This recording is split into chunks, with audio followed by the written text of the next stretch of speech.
선을 행하다 낙심할 때 첫 번째, 두 번째 똑같은 제목으로 오늘 두 번째입니다. 지난주에 선을 행하다 낙심할 경우가 생긴다고 그랬는데 보람도 없고 또 복음이 익숙해서 처음에 그랬던 경험했던 감정이 별로 생기지 않는 것 같고 또 뭐 변화도 없는 것 같고 뭐 그럴 때 이제 내가 열심히 선을 행했는데 다른 사람의 문제 때문에 다른 사람이 잘못해서 내가 힘들어지고 뭐 그런 것들을 통해서 이제 마귀가 역사해가지고 낙심하게 이제 만든다라고 하는 것이, 이렇게 선을 행해봤자 무슨 소용이 있는가 이렇게 만든다고 했는데 그것을 이기기 위해서 소극적인 대처 방안이 세 가지가 있었습니다. 기억을 상기시키는 차원에서 말씀드립니다. 우리가 포기하지 말아야 합니다. 그리고 어떤 한탄에 빠지지 말아야 되는 거죠. 단지 의무감으로 이걸 해야겠다, 그런 그 한탄의 심령 갖지 말아야 된다. 또 어떤 자극제, 인위적인 자극제를 사용하지 말아야 된다라고 하는 이 세 가지 소극적인 차원입니다. 그리고 적극적인 차원으로 선을 행하다 낙심될 때 적극적인 차원으로 우리가 대처하는 것이 세 가지가 있었습니다. 그것은 질문하고, 그 다음에 기억하고, 그렇죠? 그리고 간구한다. 우리 한번 따라해 보겠습니다. 질문하라, 기억하라, 간구하라. 이것이 선을 행하다 낙심에 빠질 때 우리가 해야 될 적극적인 차원의 그런 행동이다라고 말씀드렸습니다. 그러면서 지난주에는 이 질문하라라고 하는 것에 초점을 맞춰서 많이 말씀을 드렸죠. 질문을 해야 변화가 됩니다. 질문하지 않고 그냥 마귀가 주는 음성을 듣기만 하면 변화가 되지 않습니다. 반드시 질문하십시오.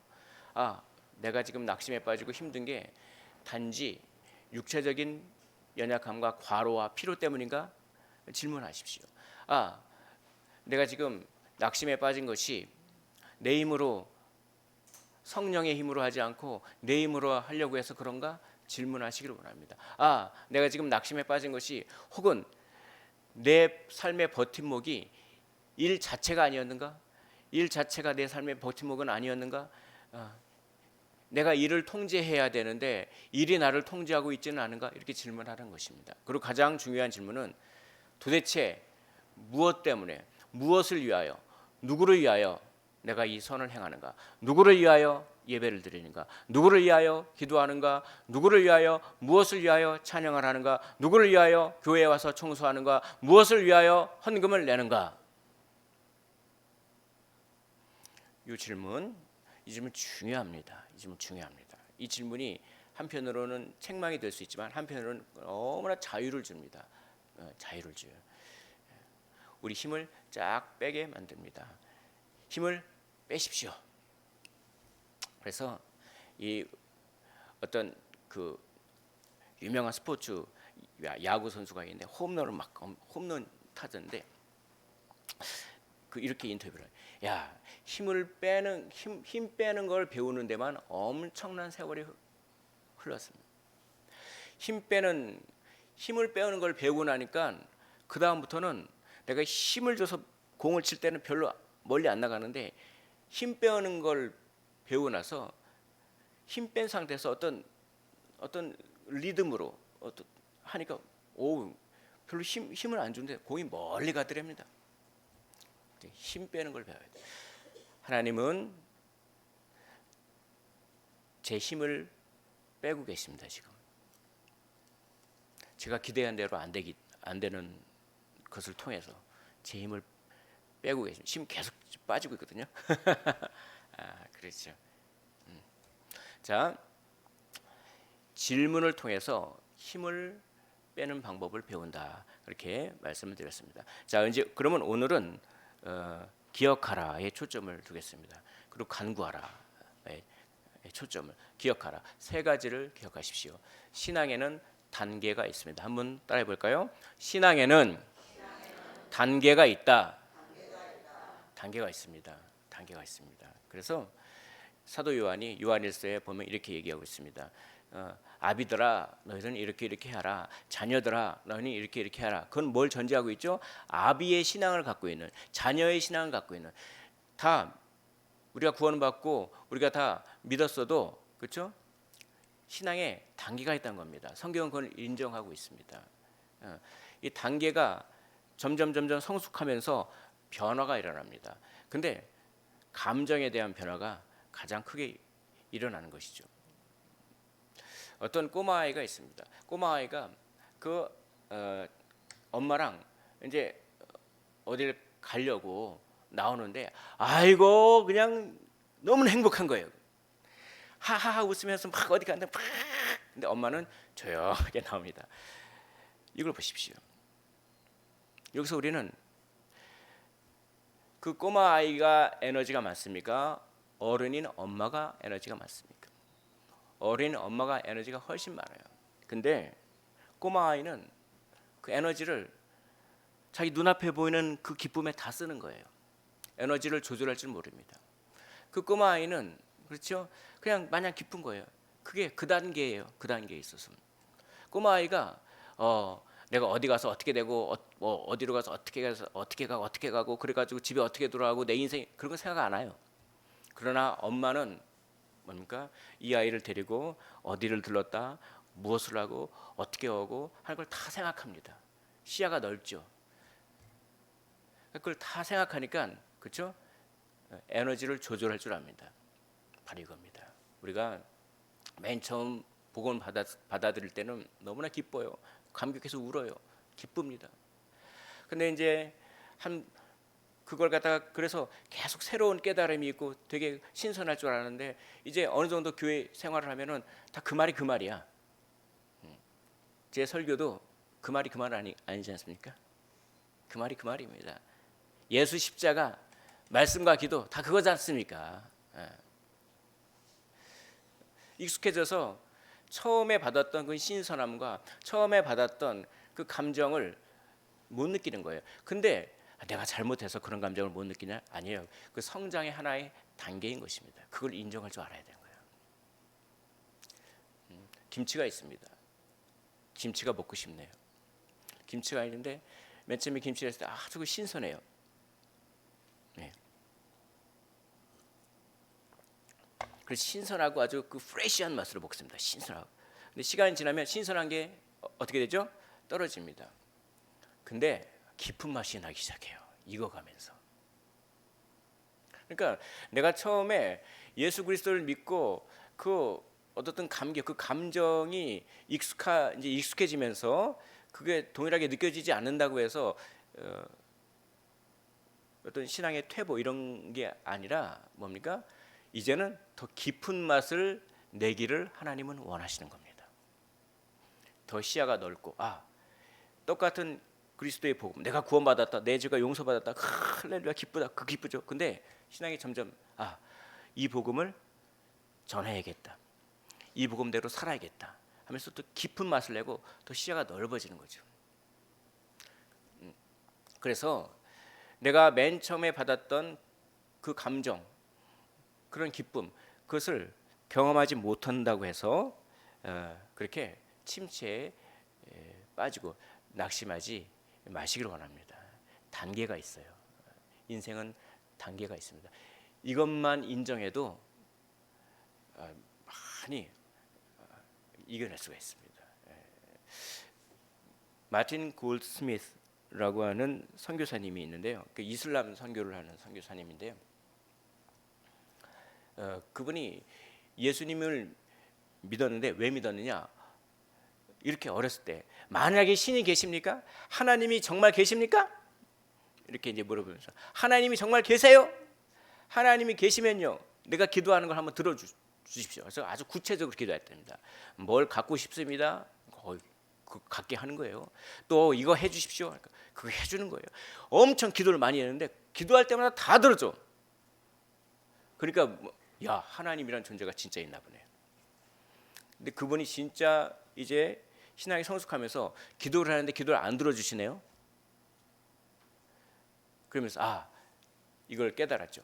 이제는 하나님께서 내가 신앙이 어릴 때는 기도하는 족족 들어주셔서 기독교 신앙을 받아들이고 하나님을 알게 하셨는데, 이제는 그런 거 없이도, 그런 거 안 해도 내가 하나님을 의지하는 단계에 이르렀기 때문에 그러시는구나. 그렇죠. 초신자 때 기도가 많이 응답되는 경우가 좀 절대적인 건 아니지만 그래요. 근데 신앙이 익어가면 익어갈수록 기도해도 잘 안 돼요. 그게 내가 낙심할 게 아니란 거죠. 그런 거 없이도 깊은 맛을 내고, 그런 거 없이도 뭡니까? 시야가 넓어지고, 하나님은 그러기를 원하시는 것입니다. 이걸 인정할 때, 그렇죠? 이걸 인정할 때 우리는 처음에 받았던 어떤 놀라울 정도의 어떤 감정이 없어도, 그렇죠? 이겨낼 수 있는 겁니다. 낙심은. 그리고 이제 그 말씀이 내 삶의 능력이 되는 그런 경험을 하나님은 원하시는 거예요. 말씀에 감동받고 어떤 감정을 누리고 하는 것도 중요하지만, 그걸 통해서 이제 말씀이 정말 내 삶에 적용되고 능력이 되는 그런 깊은 맛을 내는. 그래서 우리가 기억해야 될 것은 무엇입니까? 신앙에도 단계가 있다를 꼭 기억하시기를 바랍니다. 또 선을 행하다 낙심하지 않기 위해서 우리가 해야 될 일은, 우리는 선을 행하는 존재다라고 하는 것을 기억하시기를 원합니다. 한번 따라해 볼까요? 우리는 선을 행하는 존재다라고 합니다. 선은 무엇입니까? 도덕적으로 착한 일이라고 하는 것이 선이 아니라, 선은 하나님의 말씀대로 사는 것이 선입니다. 하나님의 영광을 위하여 사는 것이 선입니다. 단지 도덕적으로 사는 게 선이 아닙니다. 우리는 선을 행하는, 하나님의 영광을 위하여, 그리고 우리는 하나님의 말씀대로 사는 존재입니다. 그것을 기억할 때 낙심을 이겨낼 수 있습니다. 그런데 여기서 보십시오. 여러분, 질문을 한번 해보겠습니다. 제가 그리스도인은 어떤 존재입니까? 그리스도인의 삶은 어떤 삶입니까? 대개는 그리스도인의 삶을 그 좁은 길을 가고 인생의 고난과 무거운 짐을 지고 억지로 의무감에, 책임감에 사로잡혀서 그 무거운 짐을 나홀로 지고 좁은 길을 가는 그런 걸로 생각을 합니다. 절대 아니에요. 우리가 좁은 길을 간다고 하는 것이 책임감과 의무감과 과업의 성취, 그렇죠? 그런 걸로 가는 게 아닙니다. 우리가 그리스도인의 삶을 산다는 것은 몇 가지 해야 될 일과 몇 가지 하지 말아야 될 일을 하는 걸로 생각합니다. 우리가 그리스도인의 삶을 산다고 하는 것은 예배당에 나와서 예배드리는 걸로 생각을 합니다. 결코 아닙니다. 우리가 좁은 길을 간다고 하는 것은 뭡니까? 엄청난 고뇌를 가지고 억지로 삶을 끌고 가는 것으로 생각하기 쉽습니다. 결코 아닙니다. 그것은 일종의 스토아주의지. 항상 기뻐하라고 합니다. 우리가 그리스도인의 삶을 산다고 하는 것은 그런 것들이 아닙니다. 우리가 그리스도인의 삶을 산다고 하는 것은 선을 행하는 삶입니다. 선을 행한다고 하는 말은 아까도 말씀드렸다시피 말씀대로 살려고 하는데, 여기서 중요한 것이 있습니다. 무엇이 나를 말씀대로 살게 하는가, 이게 중요합니다. 내가 선을 행하라고 했으니까 내가 이제 하나님의 말씀대로 살겠다라고 강하게 결단하고, 그 결단을 이루기 위하여 과업을 이루기 위한 강력한 책임감과 의무감으로, 그렇죠? 선을 행하기 위하여, 말씀대로 살기 위하여 그렇게 사는 것은 예수님을 모욕하는 것입니다. 대개 신앙생활을 책임감과 의무감으로 열심히 하는 사람들 가운데, 제가 지금부터 말하려고 하는 것 없이, 그런 것 없이 책임감을 부정하는 건 아닙니다. 책임감과 의무감이 있어야 돼요. 그런 것 없이 책임감과 의무감으로만 열심히 내가 좁은 길을 간다, 내가 결단한다, 그걸로만 열심히 선을 행한다, 그건 선이 아니고 예수님을 모독하고 십자가의 효력을 부정하는 것입니다. 무엇이냐? 무엇이 선을 행하는 것이냐? 아름다움입니다.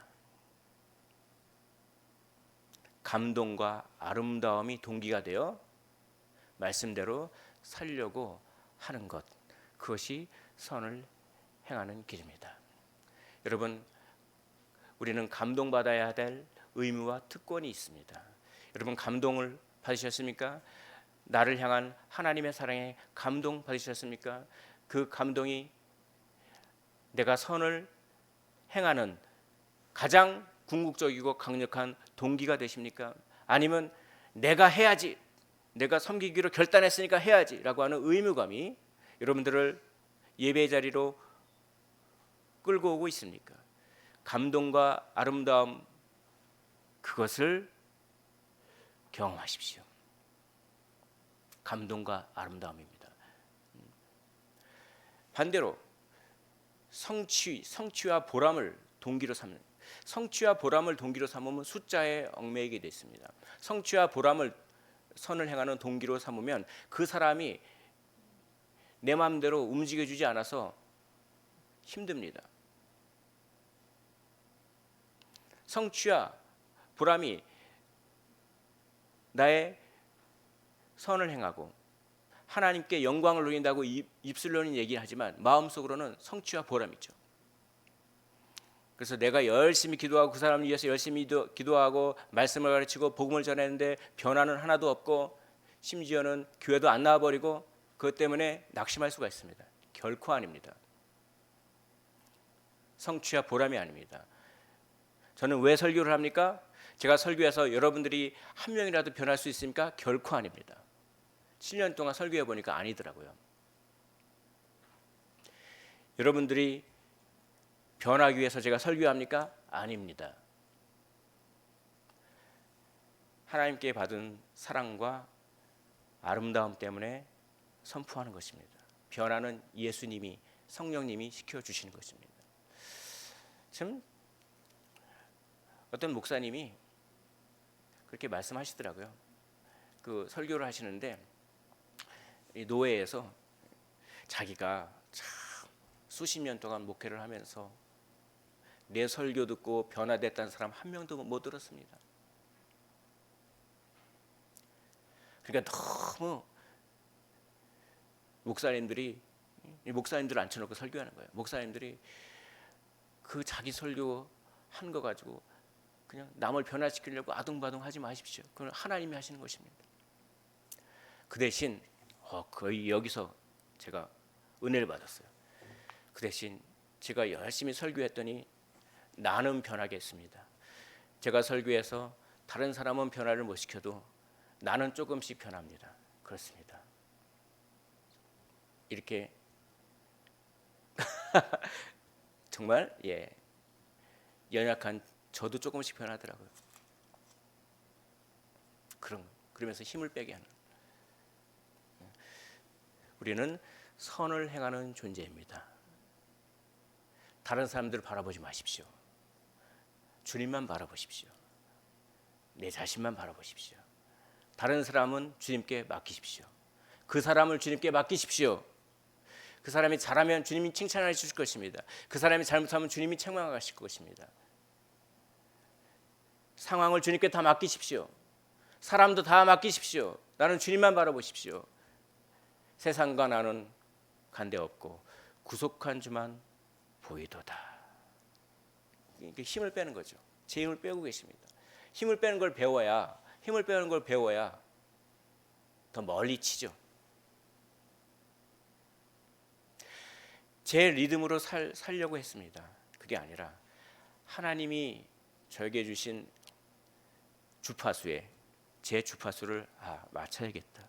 제 주파수대로 사는 것이 아니라 하나님의 주파수에 내 주파수를 맞춰야겠다.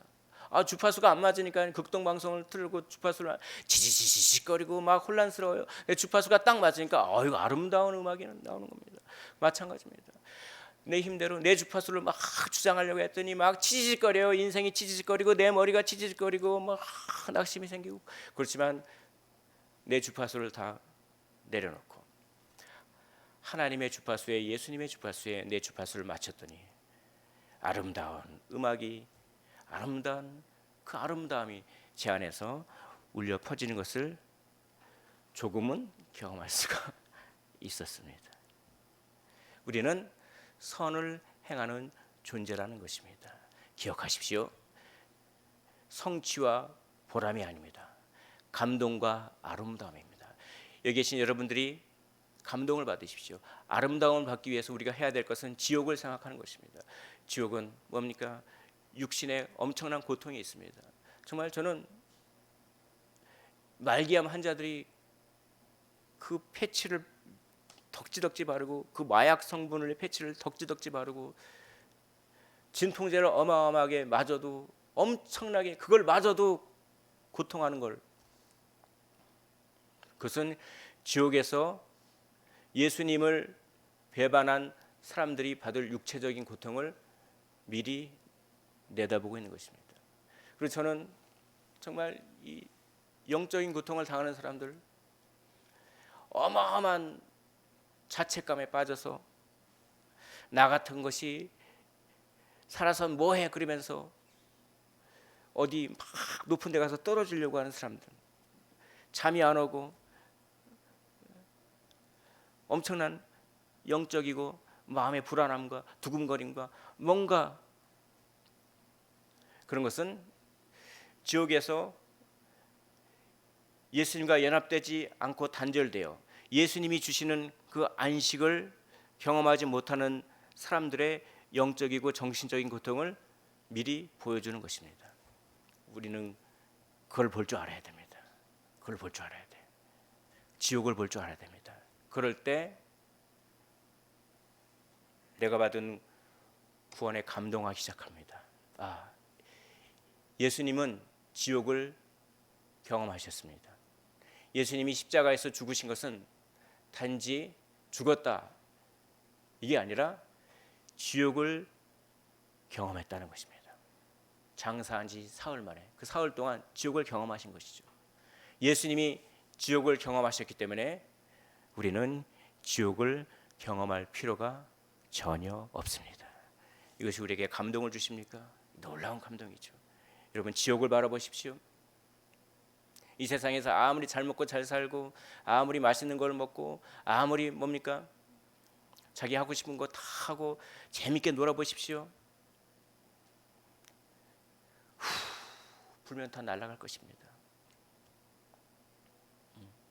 지옥을 바라보십시오. 그리고 내가 받은 구원을 바라보십시오. 감동과 아름다움입니다. 여러분들은 왜 예배를 드립니까? 여러분들은 저는 왜 넓은 길을 놔두고 좁은 길로 굳이 가려고 했습니까? 왜 그렇습니까? 제 의무감 때문에요? 성취와 보람 때문에요? 아닙니다. 감동과 아름다움 때문에. 예수님은 하늘 보좌를 버리시고 이 땅으로 오셔서 사람의 모양으로 오셔서 죽기까지 복종하시고 우리 대신 지옥을 가시고 우리 대신 우리가 당해야 될 육체의 고통을 다 대신 당하셨어요. 그분이 찔리시고 옆구리에 창이 찔리고 탈수 증상 엄청나게 물이 다 빠져나가고 피가 다 빠져나가고 그분의 육체적인 고통 때문에 우리는 육체적인 고통이 없습니다. 그분이 정신적인 고통을 당하셨어요. 예수님과 하나님은 아주 밀착 관계예요. 근데 하나님이 예수님을 버리셨어요. 우리가 관계가 가까우면 가까울수록 가까운 친구에게 버림당하면 고통이 강해지지 않습니까? 좀 관계가 먼 사람이 나를 버리면 뭐 그런가 보다. 가족이 나를 버려보십시오. 관계가 가장 가까운 사람이 나를 버려보십시오. 그 관계의 끈끈함에 비례하여 영적인 고통은 커집니다. 그런데 하나님과 예수님은 관계가 무한대로 사랑하셨습니다. 그런데 그 하나님이 예수님을 버리셨습니다. 그럼 하나님은 어떤 정신적인 고통을 당하셨을까요? 무한대의 정신적인 고통을 당하셨습니다. 그 고통이 우리가 지옥에서 받을 고통입니다. 그분이 고통을 받으셨기 때문에 우리는 육체적으로도 정신적으로도 고통이 없습니다. 할렐루야. 그러므로 거기에 감동하십시오. 아름다움, 그것 때문에 우리는 좁은 길을 갈 수가 있는 것입니다. 마지막 세 번째, 간구하라라고 하는 것은 그냥 간구하십시오. 시간 관계상 생략. 다음에 기회가 있을 때. 일단 우리가 낙심에 빠지는 것도 회개해야 될 겁니다. 그건 낙심이 드는 것 자체가 뭐 그 죄로 연결되지는 않지만 낙심을 나한테 끌어와서 계속 빠지는 건 죄입니다. 그거는 회개하셔야 됩니다. 그거는 그것만 말씀드리고 마지막 기억해야 될 것 한 가지만 더 말씀드리고 마치겠습니다. 그것은 결실을 맺을 날이 있다라고 하는 것입니다. 한번 따라해 볼까요? 결실을 맺을 날이 반드시 있다. 이걸 생각하십시오. 이걸 기억하십시오. 선을 행하되 낙심하지 말지니 포기하지 아니하면 때가 이름에 거두리로다라고 합니다. 이 말을 오해하지 마십시오. 이 말을 어떻게 내가 뭔가 소원 성취가 안 되고 있는데 포기하지 아니하고 계속 기도했더니 언젠가 그것이 일어난다. 그것이 이루어진다. 그 말이 아닙니다. 여기서 말하는 때가 이름에 거두리로다라고 하는 말은 종말론적인 의미입니다. 예수님께서 재림하실 때 되면 내가 이 땅에서 한 모든 것에 대한 열매를 맺게 된다. 좋은 열매는 상급으로, 나쁜 열매는 우리는 이제 형벌은 안 받죠. 형벌은 안 받지만 그 상급이 그만큼 없어지는 때가 이름에 거둔다라고 하는 것입니다. 그러므로 우리의 모든 일상을 영원한 세계의 맥락 안에서 바라보시기를 원합니다. 참 어제 너무나 좋았어요. 저는 그 단양 8경을 보면서 8경을 다 보지는 않고 그러면서 뭐 이렇게 스카이워크가 가지고 뭐 이렇게 되게 좋아하시더라고요. 우리 어르신. 그 자연이 너무 아름다워요. 그리고 참 뭡니까? 이렇게 막 음식 맛있는 것도 먹고 막 윷놀이도 하고 막 재밌게 막 서로 교제하고 막 재밌게. 하나님은 왜 그런 행복을 우리에게 허락하셨을까요? 맛있는 거 먹으면 재밌고 친한 친구들이랑 막 수다 떨면 재밌고 행복하지 않습니까? 그리고 좋은 경치 보면 행복하고 그렇지 않습니까? 맞잖아요. 그걸 누리실 줄 알아야죠. 그걸. 근데 하나님은 왜 그런 행복과 기쁨을 우리에게 허락하셨을까요? 그것은 이겁니다. 그렇지? 그렇게 행복한 느낌이 뭔지 알지? 진짜 어마어마한 행복이 지금 이 세상에서 느끼는 것과는 비교할 수 없는 어마어마한 행복이 있단다라고 하는 것. 궁극적인 행복감을 넌지시 미리 맛보기로 그림자로 알려주는 역할을 하기 위해서 그걸 허락하신 거예요. 근데 그림자가 실체인 줄 알아요. 그게 아니에요. 그림자일 뿐입니다. 이 세상의 행복도 누리셔야 되는데 그것은 하나님이 궁극적인 행복이 있다고 하는 것을 고대하게 하는 역할로서 행복을 허락해 주신 건데 그건 고대하지 않고 이 행복에 빠져버린다는 거죠. 그러니까 모든 것을 이 궁극적인 영혼의 차원에서 영혼의 맥락에서 우리는 오늘의 하루의 삶을 거기서 그 의미를 찾아야 돼요. 우리가 낙심에 빠지는 것은 그냥 기계적으로 살면 낙심에 빠져요. 아침에 일어났다, 세수한다, 직장 나간다, 직장에서 지지고 볶고 직장 상사 뒷담화도 좀 까면서 그 어쩌고 저쩌고 하다가 와서 아이고 씻고 아이고 이제 나 회사에서 있었던 일을 다 잊어버리고 텔레비전을 탁 켜고 아이고 히히거리고 좀 있다가 씻고 또 잔다. 그래 딱 일어나니 에이 또 회사에 나가야 되잖아. 근데 통장에 돈이 떨어져 있으니 어쩔 수 없다. 그리고 또 간다. 이렇게 기계적인 삶을 반복할 때는 반드시 영적인 침체가 옵니다. 그리고 문제만을 바라볼 때도 영적인 침체가 오는 것입니다. 문제만을 바라요. 누가 나에게 이런 말을 했다. 누가 나에게 저런 말을 했다. 누가 나에게 이런 행동을 했다. 누가 나에게 저런 행동을 했다. 문제만을 바라봅니다. 그리고 의미 없이 기계적으로 왔다 갔다의 삶을 삽니다. 그것은 낙심하게 되어 있습니다. 그런 모든 삶을 영혼의 맥락에서 의미를 재부여하십시오. 따라해 보겠습니다. 의미를 재부여하라. 내가 밥 먹는 것, 회사 다니는 것, 장사를 하는 것, 모든 것을 다 영혼의 관점에서 의미를 재부여해야 합니다. 그것이 우리를 낙심하지 않게 하는 것이죠. 바로 이겁니다. 내가 여기 열심히 해서 돈을 벌었다. 그럼 기쁘죠. 그거는 저 영혼의 차원에서, 저 천국에서 하나님, 무한하신 하나님 자체를 소유했을 때의 기쁨을 넌지시 미리 알려주는 것입니다. 그러면서 내가 장사가 잘 돼서 월급이 올라서 돈을 좀 벌어서 그 기쁜 것, 그건 기뻐하시지만 이건 그림자에 불과하다라고 의미를 재부여하는 겁니다. 이거의 역할은 저 영원한 천국에서 무한하신 하나님을 소유했을 때 그 하나님과 친밀한 교제 가운데 그 기쁨, 그 영원한 아름다움, 궁극적인 아름다움의 기쁨에 맛보기일 뿐이다라고 의미를 재부여해야 되는 것입니다. 그렇지 않으면요, 돈이 조금만 없어져도 힘들거든요. 그렇지 않으면요, 누가 나를 조금만 어렵게 해도 힘들거든요. 왜 이렇게 관계의 고통을 당합니까? 왜 그렇게 친한 사람이 뒤돌아서면 왜 이렇게 힘들까요? 그건 말이죠. 그만큼 하나님과의 교제가 중요하다고 하는 것을 알려주는 것입니다. 그렇게 의미를 하나하나 영혼의 차원에서, 영혼의 맥락에서 의미를 재부여할 때 내가 연연해 있던, 그리고 내가 꽉 힘을 주고 있었던 거, 우리 힘 주고 있지 않습니까? 여러분 뭐 힘 주고 있는 거 있죠? 다 각자 다 다르지만 다 힘 주고 있단 말이죠. 힘을 놓게 되는 그런 능력이 있어. 그러니까 모세도 힘을 다 빼신 다음에 사용하시잖아요. 40년 광야 가운데 힘이 다 빠지고 내 힘으로는 되는 게 하나도 없다라고 했을 때 하나님이 찾아오십니다. 떨기나무 가운데. 바울도 그렇지 않습니까? 바울이 그냥 자기 힘으로 전도를 하려고 해서 하나도 안 됐어요. 바울이 다메섹 도상에서 예수님을 만난 다음에 그 예수님을 핍박했던, 교회를 핍박했던 바울이 180도 바뀌어서 막 전도의 열매를 안 맺었어요.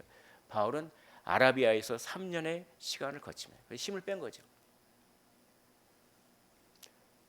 그렇습니다. 그 비결은 아름다움입니다. 아름다움과 감동입니다. 오늘 기억해야 될 것 세 가지. 인생에는 믿음의 단계가 있습니다. 그 말은 궁극적인 아름다움을 향해 가야 된다는 것입니다. 또 두 번째, 우리는 선을 행하는 존재라는 것입니다. 그건 뭡니까? 감동과 아름다움으로 선을 행해야 된다는 것입니다. 성취와 보람이 아니라. 세 번째, 영혼의 맥락에서 현재의 삶을 전부 제 의미를 다시 부여해야 된다. 그건 뭡니까? 궁극적인 아름다움으로 현재를 바라봐야 된다는 것이죠. 아름다움입니다. 우리에게는 궁극적인 아름다움이 있습니다. 그걸 바라보십시오. 누가 나에게 실망을 시켜도, 상황이 나에게 어려움을 주더라도 궁극적인 아름다움 앞에서 그 모든 것들은 재해석이 되면서 하나님을 사랑하는 자, 곧 그 뜻대로 부르심을 입은 자들에게는 모든 것이 합력하여 선을 이룬다라고 하는 말씀의 의미를 더 깊게 알아가게 될 것입니다.